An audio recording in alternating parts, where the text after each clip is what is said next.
Hello guys, आप सब लोगों का स्वागत है श्री राम स्पेशल चैनल पर। मेरा नाम मीना गोस्वामी है। आप सब कैसे हैं? मैं आशा करती हूँ आप सब बहुत अच्छे होंगे।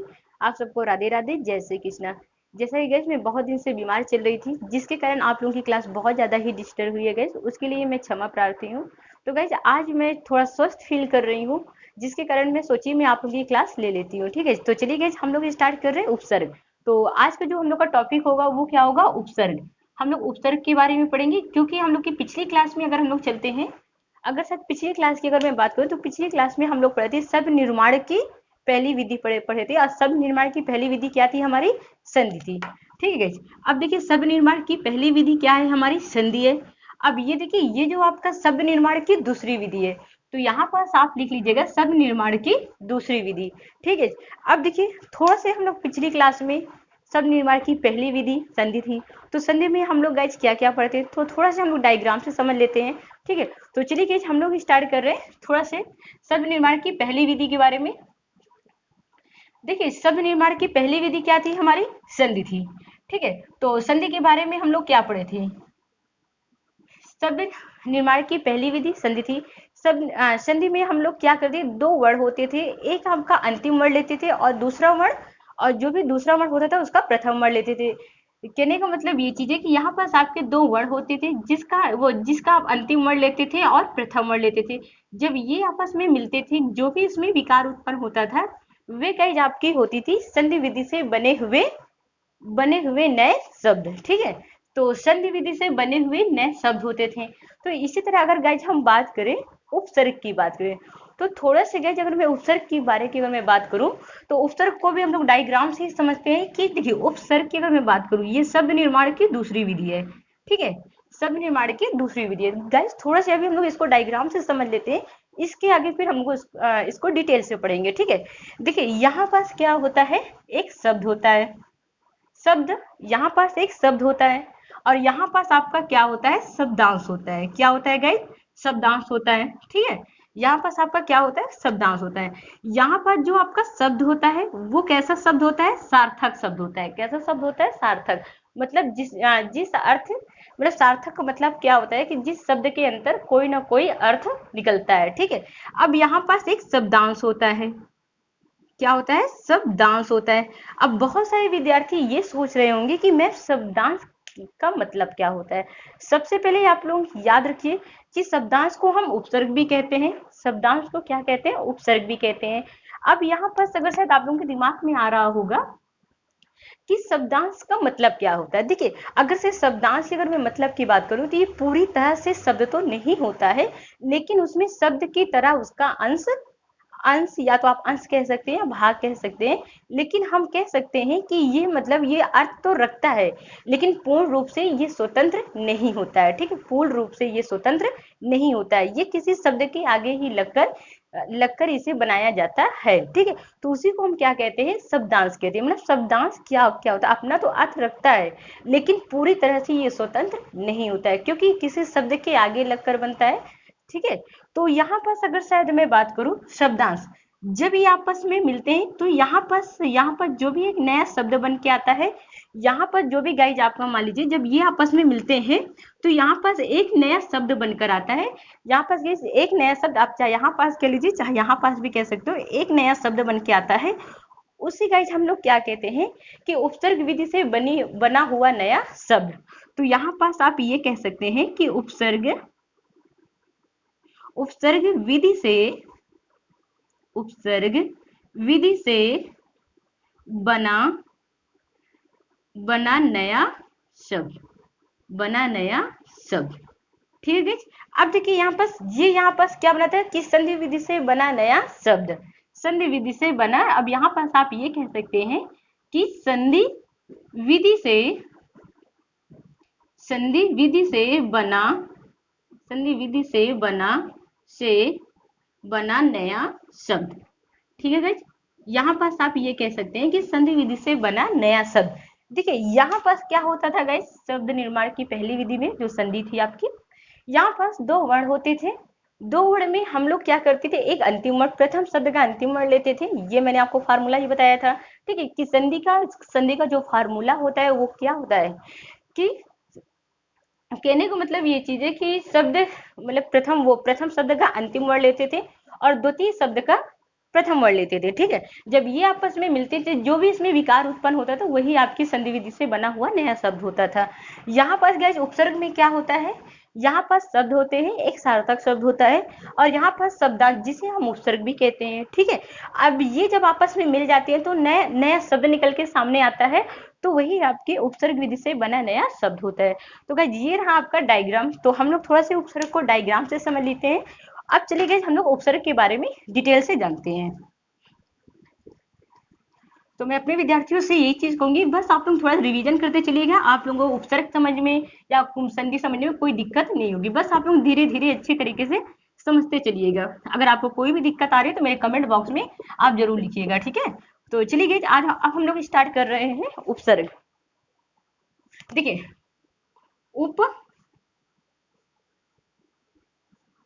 उपसर्ग, अब यहाँ पर उपसर्ग, अब देखिए यहाँ पर दो शब्द से मिलकर क्या बना है, उप और सर्ग। उप का मतलब क्या होता है, आप लोगों के दिमाग में आया होगा कि मैम देखिए दो शब्द से मिलकर क्या बना है, उपसर्ग बना है। उप का मतलब क्या होता है आपका, समीप होता है, समीप होता है, या तो आप पास भी कह सकते हैं। ठीक है, यहाँ पर सर्ग का मतलब क्या होता है, सृजन करने वाला, मतलब निर्माण करने वाला, आप ये भी कह सकते हैं सृजन करने वाला।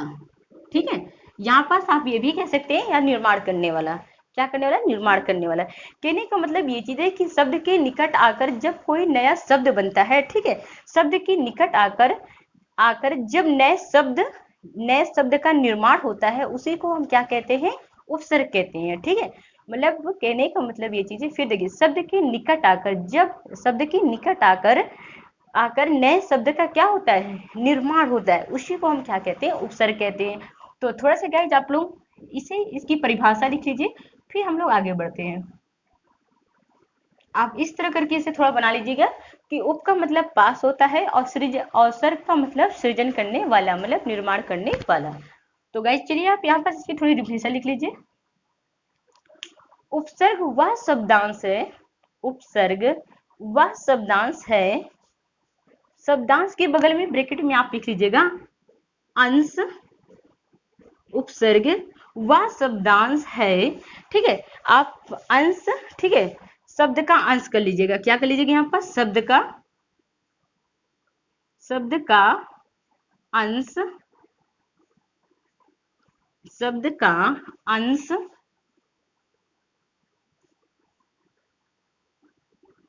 शब्द का अंश या भाग कर लीजिएगा, भाग भी कह सकते हैं। ठीक है, ठीक है, उपसर्ग व शब्दांश ब्रैकेट के अंदर इसको लिख लीजिएगा।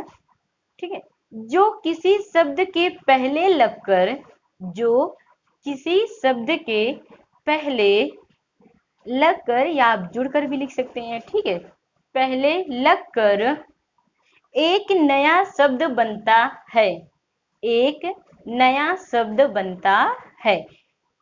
उपसर्ग वह शब्दांश है जो किसी शब्द के पहले लगकर एक नया शब्द बनता है। तो चलिए गाइस अब हम इसे समझ रहे हैं कि उपसर्ग एक ऐसा शब्दांश है जो किसी शब्द के पहले लगकर बनता है। तो चलिए गाइस थोड़ा हम इसको अच्छे से देख लेते हैं, इसका उदाहरण से समझ लेते हैं, इसको उदाहरण से समझते हैं।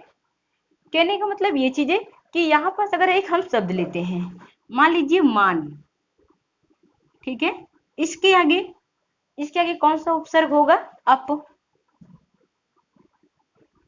अप। ठीक है, अप। जब ये आपस में मिल गए, जब ये आपस में क्या हुए, मिल गए, तो एक इसमें नए शब्द का क्या होता है, गज निर्माण होता है। जब एक नए गज का निर्माण हुआ तो वो आपका क्या हो गया, अपमान, अपमान। ठीक है, जब ये आपस में मिल गए, जब ये आपस में मिल गए तो इससे देखिए ये जब आपस में मिले तो इससे एक नए शब्द का क्या हो गया, निर्माण हो गया, वो आपका क्या बन गया, अपमान बन गया। क्या बन गया, अपमान। ठीक है, अब देखिए यहाँ पर इसका भावार्थ क्या होता है, अप का मतलब क्या होता है, बुरा से होता है, अप का मतलब क्या होता है, बुरा से होता है। ठीक है, अब मान का मतलब क्या होता है बताइए, मान का मतलब सम्मान होता है। ठीक है, तो यहाँ पर अब देखिए जब ये आपस में मिल गए, यहाँ पर मान का मतलब क्या होता है, सम्मान होता है। जब ये आपस में मिल गए तो क्या बन गया, अपमान। तो लोग कहते हैं ना, वहां पर हम गए थे यार, वहां पर मेरा अपमान हो गया, बताइए वो लोग मेरा अपमान कर दिए। ठीक है, मतलब बुरा अपमान, मतलब किसी के साथ अच्छा व्यवहार ना करना। ठीक है, उसको अपमानित कर देना एक प्रकार से। तो यहाँ पर इसका गाइज आप उदाहरण लिख लीजिए, ये इसका उदाहरण हो गया। ठीक है, डिफिनीशन के नीचे, परिभाषा के नीचे इसका आप उदाहरण लिख लीजिएगा। अब देखिए गाइज, आप लोगों के इसमें क्वेश्चन क्या बन सकते हैं, अगर मैं क्वेश्चन की बात करूं कि हिंदी में उपसर्ग, पहले आप इसको नोट डाउन कर लीजिएगा। ठीक है, आप लोग पहले से नोट डाउन कर लीजिए।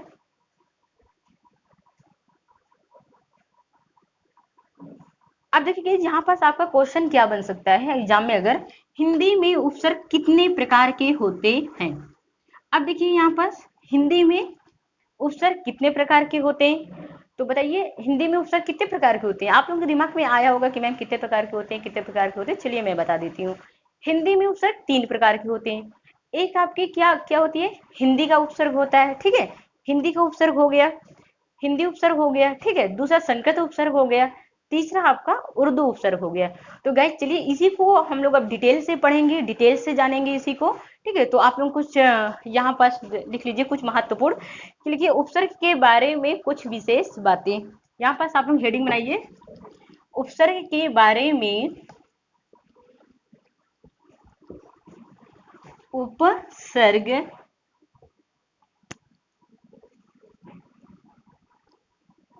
उपसर्ग उपसर्ग के बारे में कुछ, उपसर्ग के बारे में कुछ विशेष बातें, उपसर्ग के बारे में कुछ विशेष विशेष बातें। ठीक है गाइस, ठीक है, उपसर्ग के बारे में कुछ विशेष बातें। अब देखिए इसी के बारे में हम लोग जानेंगे। ठीक है, तो यहाँ पास आप एक पॉइंट बना लीजिए या आप स्टार बना लीजिए, कुछ भी बना लीजिए। ठीक है, तो यहाँ पास लिखिए आप प्रायः संस्कृत में, प्रायः संस्कृत में 22 कामा, प्रायः संस्कृत में 22, हिंदी में 13। तो गाइस आप लोग लिख लीजिए प्रायः संस्कृत में, संस्कृत में आपके 22 उपसर्ग होते हैं। हिंदी में आपके कितने उपसर्ग होते हैं गाइस, हिंदी में, अब देखिए हिंदी में आपके होते हैं 13 उपसर्ग होते हैं। हिंदी में कितने होते हैं, हिंदी में 13 होते हैं। तथा उर्दू में कितने होते हैं गाइस, अब देखिए यहाँ पास उर्दू में कितने होते हैं, उर्दू, अब देखिए उर्दू में कितने होते हैं, उर्दू में 19, उर्दू में कितने होते हैं, उर्दू में 19 उपसर्ग हैं। तो यहाँ पास आप लिख लीजिए कि उपसर्ग हैं। अब देखिए प्रायः संस्कृत में 22 उपसर्ग होते हैं, इसे गाइस हम लोग डिटेल से पढ़ेंगे। हिंदी में 13 उपसर्ग होते हैं, इसे गाइस हम लोग डिटेल से पढ़ेंगे। कौन कौन से उपसर्ग होते हैं, भाई 13 उपसर्ग होते हैं, कौन कौन से होते हैं उसके बारे में जानेंगे। संस्कृत में 22 उपसर्ग होते हैं, कौन कौन से होते हैं उसके बारे में जानेंगे हम लोग। ठीक है, उर्दू में 19 उपसर्ग होते हैं, कौन कौन से होते हैं तो उसके बारे में हम लोग डिटेल से पढ़ेंगे। ठीक है, अब देखिए थोड़ा दूसरा पॉइंट आप लोग बना के लिख लीजिए। अब देखिए दूसरा पॉइंट हमारा क्या कहता है कि प्रायः उपसर्ग विधि से बने नए शब्द, प्रायः उपसर्ग विधि से, प्रायः उपसर्ग विधि से, उपसर्ग विधि से बने नए शब्द का अर्थ, नए शब्द का अर्थ उपसर्ग के, देखिए कहने का मतलब ये चीज है कि जो भी उपसर्ग विधि से जो नए शब्द बनते हैं उसकी किस पर डिपेंड होता है, मतलब किस पर निर्भर होता है, या तो उसके भावार्थ पर या तो मूल शब्द पर। ठीक है, उसके मतलब भावार्थ तथा मूल शब्द से का अर्थ आसपास होता है। कहने का मतलब ये चीज है कि भावार्थ और मूल शब्द के ही आसपास उसका अर्थ होता है। ठीक है, जैसे यहाँ पास एक मैं उदाहरण दे दूं आपको, आप थोड़ा आप लोग पहले समझ लीजिएगा फिर आप लोग नोट डाउन करिएगा। ठीक है, देखिए आप इसे मैं रेट कर रही हूँ। अगर शायद यहाँ पास मैं उदाहरण के रूप में थोड़ा मैं आप लोगों को समझाते चलूं, कहने का मतलब ये चीज है कि जो हमारी डिफिनेशन क्या कहते हैं कि प्रायः उपसर्ग से बने नए शब्द उसके भावार्थ तथा मूल शब्द के अर्थ के आसपास होता है। तो गाइस इससे हम लोग थोड़ा उदाहरण से समझते हैं, फिर से मैं आपको बोल दे रही हूँ। देखिए यहाँ पास क्या दिया हुआ है, मूल शब्द क्या है आपका, यहाँ पर जैसे मूल शब्द हम लोग ले लेते हैं एक, देखिए यहाँ पास ले लेते हैं अब कीर्ति, मूल शब्द क्या है आपकी कीर्ति, क्या है कीर्ति। ठीक है, यहाँ पास आपका क्या हो गया, अप। यहाँ पास गाइज आपका क्या हो गया, अप। अप मतलब अप का जो भावार्थ होता है वो किससे होता है, या तो हीन से होता है या बुरा से होता है। किससे होता है, या हीन से होता है या बुरा से होता है। कीर्ति का अर्थ क्या होता है, कीर्ति का अर्थ क्या होता है, नाम होता है या प्रसिद्धि होती है। आप नाम कह सकते हो या प्रसिद्धि होती है। क्या होती है, प्रसिद्धि होती है। ठीक है, नाम या प्रसिद्धि होती है। ठीक है, अब कहने का मतलब ये चीज है कि बुरा नाम या बुरा बुरा प्रसिद्धि, तो ये जब आपस में मिल गया तो ये क्या बन गया, अपकीर्ति। अप, तो देखिए कहीं ना कहीं इसके यहाँ पास आप ये चीज समझ गए कि हीन, वो अप का मतलब क्या होता है, बुरा। अकीर्ति मतलब नाम या प्रसिद्धि, बुरा प्रसिद्धि। तो यहाँ पास अपकीर्ति का मतलब क्या होता है, बदनामी से होता है। किससे होता है, मतलब बुरा नाम, मतलब बुरी बदनामी मान लीजिए, या प्रसिद्धि बुरा प्रसिद्धि। तो इसके आसपास ही थोड़ा बहुत होता है जिससे हम लोग समझ जाते हैं जब इसका ये बन गया। तो अपकीर्ति मतलब बदनामी से होती है। अपकीर्ति मतलब क्या होती है, बदनामी से होती है गाइस। तो यहाँ पर थोड़ा सा आप लोग जो दूसरा पॉइंट था आप लोग उसे लिख लीजिए कि प्राय उपसर्ग से बने नए शब्द, प्राय उपसर्ग से बने नए शब्द का अर्थ का अर्थ उपसर्ग के भावार्थ, उपसर्ग के भावार्थ तथा मूल शब्द के अर्थ के आसपास होता है। तो गाइस अब आपको समझ में आया कि मूल शब्द आपका क्या है, ये आपका मूल शब्द है। ये आपका क्या है गाइस, मूल शब्द है। ये आपका क्या है, आप इसे क्या कह सकते हैं, भावार्थ भी कह सकते हैं। आप इसे ये भी कह सकते हैं, शब्दांश भी कह सकते हैं। क्या कह सकते हैं, शब्दांश भी कह सकते हैं। ठीक है, अब देखिए ये आपका हो गया। ठीक है, अब देखिए इससे जो बनकर आ गया, नया शब्द बन के आ गया। ये क्या है आपका नया शब्द, नया शब्द। ठीक है, ये आपका क्या हो गया, नया शब्द। मैं इसे इरेज कर दे रही हूँ। अब देखिए यहाँ पर समझ में आया आपको, तो आप ये उदाहरण इसको आप इसी तरह लिख लीजिए। अपकीर्ति का मतलब क्या होता है, बदनामी से होता है। ठीक है, अपकीर्ति का मतलब बदनामी से होता है। ठीक है, तो आप इसी तरह से नोट डाउन कर लीजिए। अब देखिए कि अगर यहाँ पास मैं थोड़ा बात करूँ, देखिए आप लोगों के जो भी विद्यार्थी आईएएस का एग्जाम देते हैं या पीसीएस का एग्जाम देते हैं, जो भी सब्जेक्टिव क्वेश्चन में जो भी करते हैं, तो उसके बारे में थोड़ा मैं डिटेल से बता दूं कि देखिए वहां पास कैसे एग्जाम में पूछ लिया जाता है कि उपसर्ग के प्रयोग के आधार, देखिए उपसर्ग के प्रयोग में तीन प्रकार के शब्द प्रकट होता है। मतलब अगर यहाँ पास अगर मैं बात करूं कि उपसर्ग के प्रयोग के में 3 प्रकार के उपसर्ग क्या होते हैं, प्रकट होते हैं। वो कौन कौन से हैं, तो यहाँ पास थोड़ा सा आप लोग लिख लीजिए कि उपसर्ग, ठीक है, उपसर्ग के प्रयोग, उपसर्ग के प्रयोग, उपसर्ग के प्रयोग से तीन प्रकार के शब्द प्रकट होता है। तीन प्रकार के शब्द प्रकट होता है, प्रकट होता है। क्या होता है, प्रकट होता है। अब देखिए यहाँ पास 3 प्रकार के, अगर मैं बात करूं कौन कौन से एक आपके होते हैं। एक तो गाइस आपका होता है विलोम शब्द से, विलोम शब्द से हम लोग उपसर्ग का वो उपसर्ग मतलब जो उपसर्ग का प्रयोग होता है वो हम विलोम शब्द के थ्रू भी कर सकते हैं। ठीक है, तो यहाँ पास आप लोग लिख लीजिए विलोम, विलोम। ठीक है, विलोम शब्द के थ्रू। एक आपके पर्यायवाची के थ्रू होता है। क्या होता है, पर्यायवाची, पर्यायवाची शब्द के थ्रू होता है। जो तीसरा आपका होते हैं नई विशेषता, देखिए नई विशेषता वाले शब्द, नई विशेषता वाले, नई विशेषता वाले शब्द। कहने का मतलब ये चीज है, यहाँ पास अगर थोड़ा सा मैं विलोम शब्द की अगर मैं बात करूं कि डिफिनेशन की बात करूं, तो उपसर्ग के प्रयोग से विलोम शब्द भी बनाए जा सकते हैं। मतलब उपसर्ग के प्रयोग से विलोम शब्द भी बनाए जा सकते हैं। जैसे थोड़ा सा हम लोग उदाहरण से समझ सकते हैं। जैसे यहाँ पास क्या होता है, गमन, मान लीजिए गमन, गमन, ठीक है, गमन हो गया आपका। और यहाँ पास क्या हो गया, आ हो गया। गमन का मतलब क्या होता है, जाना होता है। गमन का मतलब, गमन का अर्थ क्या होता है, जाना से होता है। और आ का मतलब क्या होता है, आ का मतलब होता है, इसका जो भावार्थ होता है वो नहीं से होता है, ठीक है गाइज। इसका जो भावार्थ होता है नहीं से होता है, मतलब जाना, मतलब नहीं जाना। अब देखिए यहाँ पास, अब ये जब आपस में मिल जाएगा तो क्या बन जाएगा, आग, आगमन, आग, आगमन, ठीक है, आगमन, आगमन। अब देखिए यहाँ पास क्या बन गया गाइस, आगमन। आगमन मतलब क्या होता है, किसी का आना होता है। आगमन मतलब क्या होता है, आना होता है।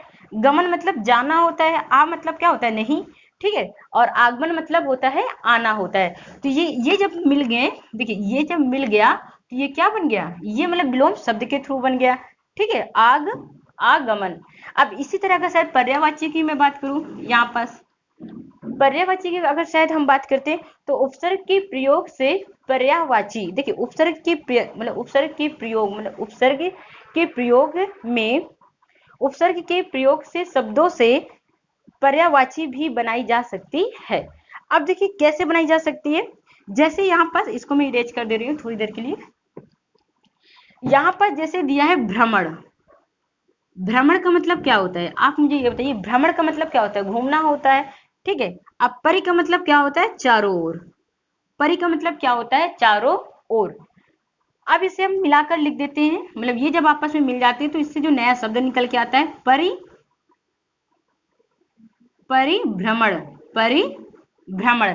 अब देखिए परिभ्रमण मतलब चारों ओर घूमना। तो आपको ये चीज तो समझ में आ ही गया होगा अच्छे से, हाँ, कि उपसर्ग